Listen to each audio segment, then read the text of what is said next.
Avatar Kyoshi is often remembered as the 7-foot-tall warrior with the painted face and the calm stare. But the real Kyoshi, the one buried in the novels and scattered across the canon, is something entirely different. Today, we're peeling back the myth and looking at what Kyoshi was actually capable of, from the feats we saw on screen to the ones the novels practically whisper about. Welcome to the Lore Garden, where we uncover the truths buried beneath the worlds we love.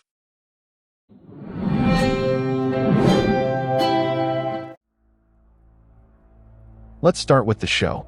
Even with the tiny glimpses we get, Kyoshi already feels different from every other avatar. She creates an island. She stands unshaken before Chin, the conqueror. She speaks with a level of certainty that makes even Aang hesitate. But the series presents these feats with almost no explanation. It's like seeing only the shadow of a mountain. And once we look into the novels, that mountain finally comes into view.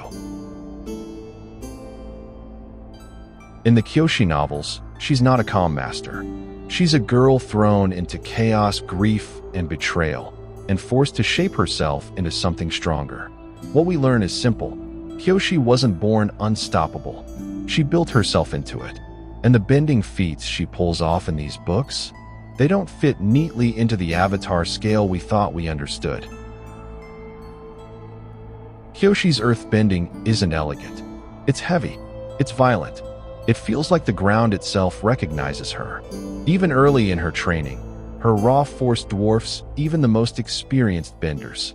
She can shift terrain like it's fabric, armor herself in stone without breaking focus, shatter boulders as if they're rotten wood.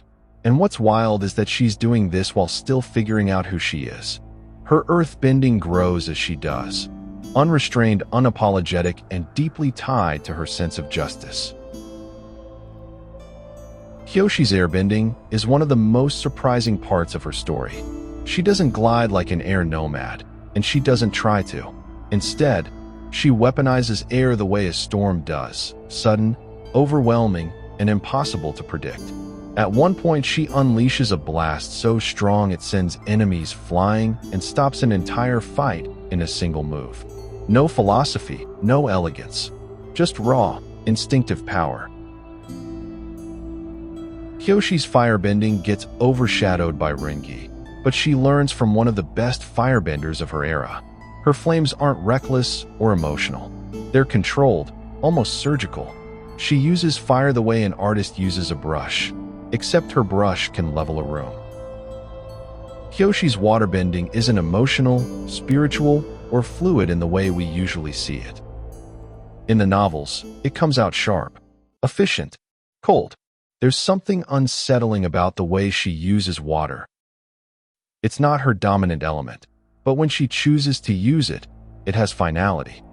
Water is her knife. Kyoshi's biggest canonical feat, splitting Kyoshi Island from the mainland, sounds like a simple act of raw strength. But the novels reframe it. She didn't just push land away. She felt the fault lines. She redirected geological pressure. She moved entire ecosystems without collapsing them, and she did it with total control. When Kyoshi enters the Avatar state, she becomes something ancient, not loud, not wild, but inevitable. You don't fight Kyoshi in the Avatar state. You endure her.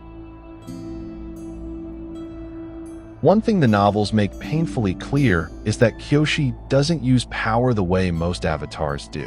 Where Aang hesitates, Kyoshi acts. Where Roku forgives, Kyoshi draws lines in stone. She grew up in poverty. She saw corruption face to face. She watched people she cared about suffer because authority looked the other way. So when Kyoshi gains the Avatar state, she sees it less as a cosmic gift and more as a responsibility she's been waiting her whole life to fulfill.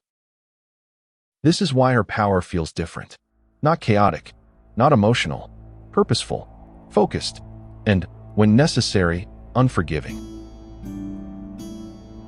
For all her strength, the novels paint Kyoshi as deeply human. She deals with loss. She wrestles with guilt. She questions herself constantly, but she keeps moving forward.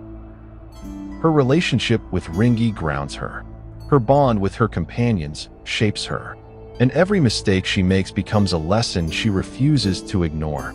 Kyoshi's power isn't just bending, it's resilience.